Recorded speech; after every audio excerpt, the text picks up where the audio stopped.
Ce soir à 23h10 sur France 3 Grand Est, votre magazine Enquête de région sera consacré à la question de l'immigration et à son poids dans l'économie régionale. Parmi les secteurs où la main-d'œuvre immigrée est importante, les services à la personne.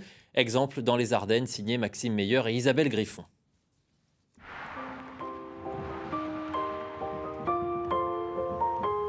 Bonjour Madame Polato, c'est votre auxiliaire de vie Cécile.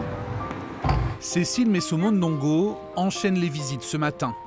Cette Camerounaise de 40 ans travaille dans une entreprise d'aide à la personne. Elle a maintenant rendez-vous avec une habituée. Bonjour Cécile, comment vas-tu? Ça va et vous? Bien. Au programme aujourd'hui, la toilette et beaucoup de petites attentions. Vous me dites si je vous fais mal. Moi je suis une Africaine. Chez nous on peut dire on commence avec dès le bas âge à s'occuper de nos mamans, nos papas. Donc arrivé ici, moi j'ai toujours rêvé de faire de l'aide à domicile, aider les autres. Victime de violences au Cameroun, Cécile rejoint la France en 2020 avant d'obtenir un titre de séjour l'année suivante. Elle trouve alors un emploi dans une entreprise d'insertion, puis décide de s'inscrire à une formation pour devenir auxiliaire de vie. Voilà, déjà un coup. J'ai suivi mes 5 semaines de stage chez LP et ça s'est très bien passé. Tous les particuliers étaient... on me disait pourquoi tu ne travailles pas, pourquoi tu continues la formation. J'ai dit non, il faut que je finisse ma formation. Les retours sont positifs. Son employeur lui propose alors de prolonger l'expérience.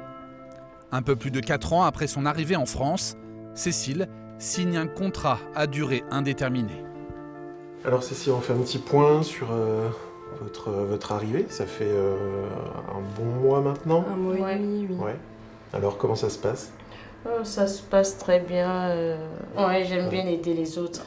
Surtout ceux qui en ont besoin de l'aide. J'avais confiance en moi parce que j'ai toujours été une lionne, une battante.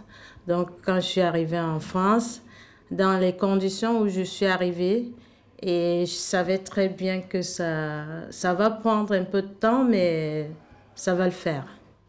Pour son employeur, cette offre de CDI est une suite logique pour une employée motivée et qualifiée, mais c'est aussi une nécessité.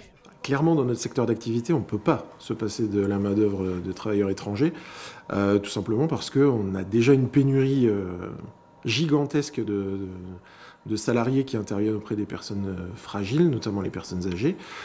Donc si on n'avait pas cette main-d'œuvre étrangère, on serait encore plus dans la difficulté. Pour prendre juste notre cas particulier, aujourd'hui on a plus de 80 offres d'emploi qui sont sur notre site internet. Les travailleurs étrangers, ça représente à peu près 10% de l'effectif de l'entreprise. Donc ça veut dire qu'on aurait 10% de plus encore de besoins. Enfin, c'est juste gigantesque. Des travailleurs nécessaires, mais à la situation souvent précaire et incertaine. La petite Clémentine des midis. Quand nous rencontrons Cécile, son autorisation annuelle de rester sur le territoire français doit être renouvelée quelques semaines plus tard. Quand on est étranger sur un sol, c'est toujours une inquiétude de rester sans être régularisé parce qu'il faut travailler.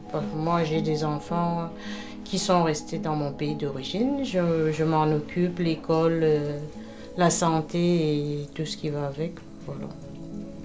On y pense au quotidien. Tous les jours. Bon. On se pose des questions, mais bon. C'est comme ça. Ainsi va la vie. Déracinement, barrière de la langue, métier difficile, incertitude administrative. La main-d'œuvre étrangère est indispensable en France, mais elle doit fournir des efforts immenses pour avoir le droit de travailler.